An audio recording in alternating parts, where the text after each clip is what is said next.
back at the original Pokemon games, you can see that the games left hints at a grander universe, from ghosts and spirits wandering around Lavender Town to actual Pokemon being able to travel to a different dimension.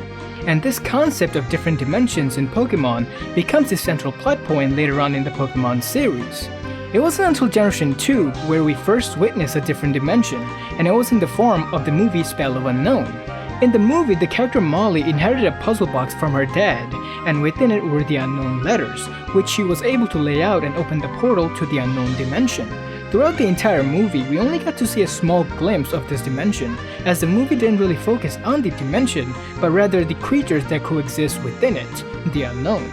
Now the unknown are clearly powerful, as we see what they did to the town of Greenfield throughout the course of the movie, but what role do they play in their own dimension? Do they simply just exist, or do they play a greater role in the grand scheme of things? In the movie, we saw what a small group of unknown could do when they contribute to one cause, Molly's wish, and via the power of illusion, the unknown conjured up a talking ante and crystallized the entire town. And if a small group of unknown could do that, then what could a million or even a billion of them could actually do?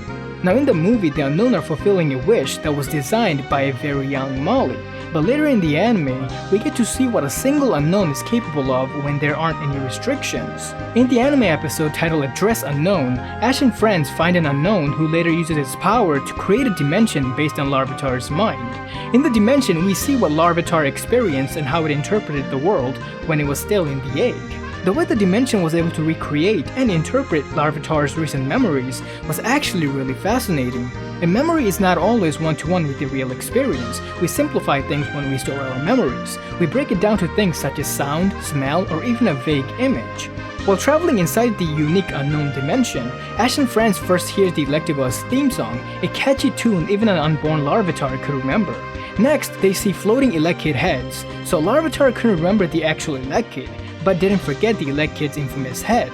And the same thing applies to Magby's flame, Slowking's head, aka Shelter, and a sharp black crystal that represents Larvitar's painful memories. After the issue with Larvitar and its painful memories was solved, everyone was able to return to the real dimension, and right then, a group of unknown opened the portal and took the fallen unknown back to a more recognizable dimension where all the other unknown coexist. The second dimension on the list was actually discovered not too long ago, and it's known as the reflection dimension. Now the concept of the reflection dimension is fairly simple. The reflective crystals that are found in the reflection cave acts as a portal to an alternate dimension. The idea of a mirror dimension has always existed in the realms of superstitions and fairy tales, so it was interesting to see that concept in the Pokemon universe. Even though the reflection cave didn't have a big role in the games, it played a big part in one of the episodes in the anime.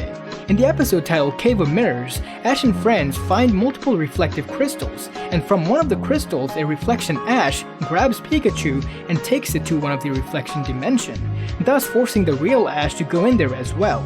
In the reflection dimension, we see a different interpretation of the characters that we knew for so long. Reflection Ash lacks courage, Reflection Pikachu is a troublemaker, and Reflection Team Rocket is fighting for justice. The episode continues with the real Ash trying to find Pikachu and get back to the real dimension before sunset, or else he'll get trapped in the reflection dimension forever. And that's the side effect of traveling through the reflective crystals, at least according to the reflection version of Clement.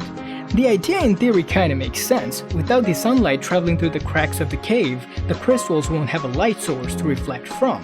So by the end of the episode, we learned that each crystal in the reflection cave could be a portal to a different dimension, and the portal activates when you want it the most, and according to Clement, there's a limitation to how long you can stay there. The next dimension on the list is probably one of the most alarming dimensions in the Pokemon universe, and that's because it's the home of many ghosts and ghost-type Pokemon. The first time the series acknowledged the ghost dimension was in Generation 4 through Dusknoir's Pokédex entries.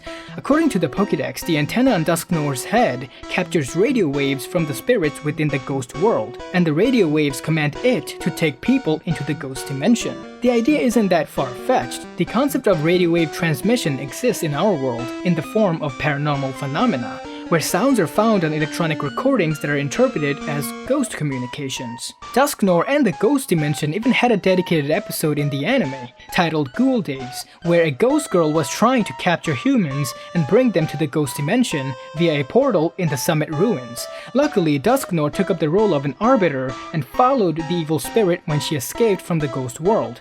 After multiple attempts, Dusknoir was successful at stopping the ghost girl and sent her back to where she came from. The ghost girl phenomenon sparks similarities, at least in essence, to the young girl who was with Sabrina back in Kanto.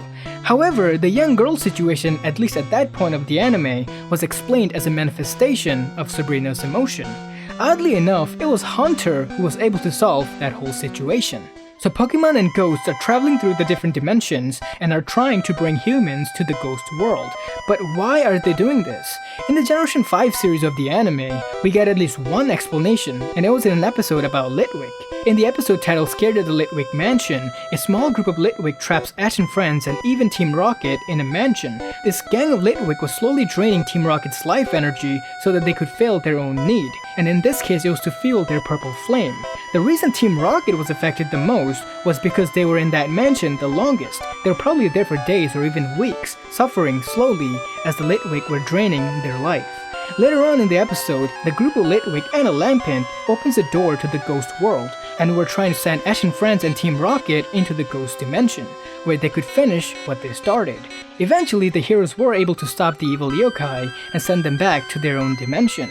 The Ghost Dimension is and will always be an important part of the Pokemon series, as it adds another layer to the Pokemon universe. Seeing the spirit back in Lavender Town, encountering the ghost in the old chateau, and uncovering the tragic story of the young ghost girl in the strange house. Events such as these add mystery and suspense to the Pokemon universe, and hopefully we see more of the Ghost Dimension and the beings that live in it in the future.